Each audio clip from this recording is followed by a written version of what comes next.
in 1 Samuel as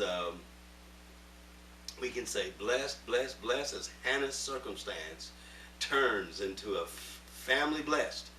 And so now we want to continue on here in the first chapter, verses 21 through 28. A woman promise keeper. A woman promise keeper.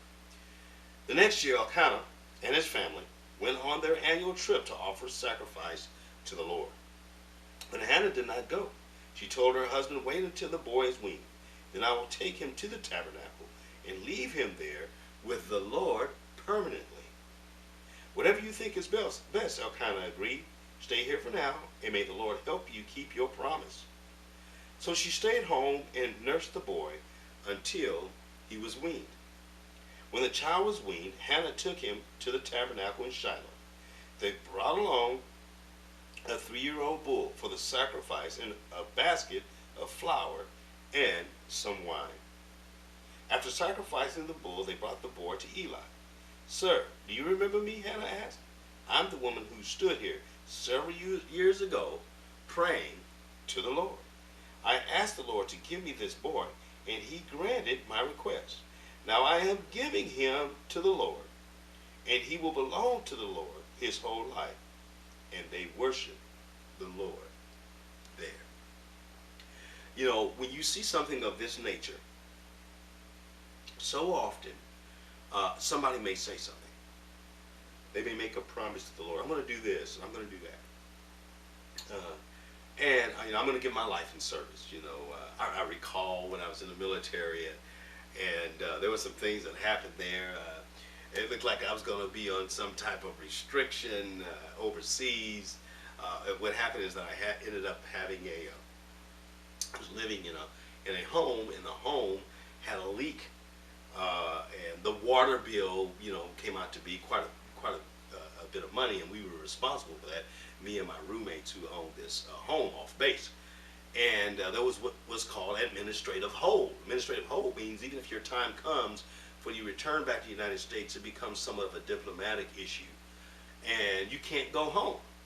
And so, I mentioned that particular experience because, as we're looking at this, this text, in that experience, I make a promise to the Lord, as a young person, "Lord, if I can just get out of this circumstance, I will serve you." And by circumstance, I meant not only being able to get home, but also being able to get out of the military. "Lord, I will serve you the rest of your days." But the point that I wanted to make, so often people make promises, but once they achieve what they desire, or they receive what it is that they desire, they forget. They just go on doing whatever they were going to do anyway. But here we've got a woman who is a promise keeper. Can you just imagine? It is incredible. Clearly, there's no doubt that she knows about her forefather.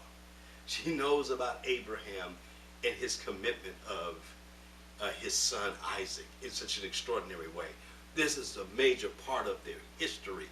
It is kind of interesting, she says, "Hey, I don't want to go to the tabernacle now. I will go after I have my son weaned, because when I go, I want to be able to take him." So this was constantly on her mind, this promise she made to God. Elkanah must have been really blown away because she's serious. This son that she's weaning, that she's bringing up, that she is taking care of, that she's the steward of, she has still got on her mind that she's going to give him back. The husband is probably going to do it.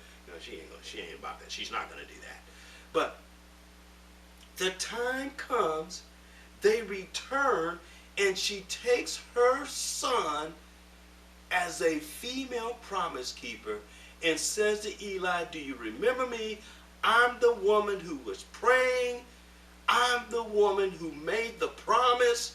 I'm the woman. And I'm coming to bring my son back to you for the rest of your days." That is just jaw-dropping.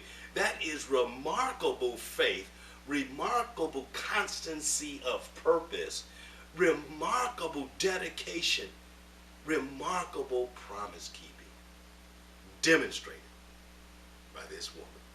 Lord, we bless you. Thank you for our women.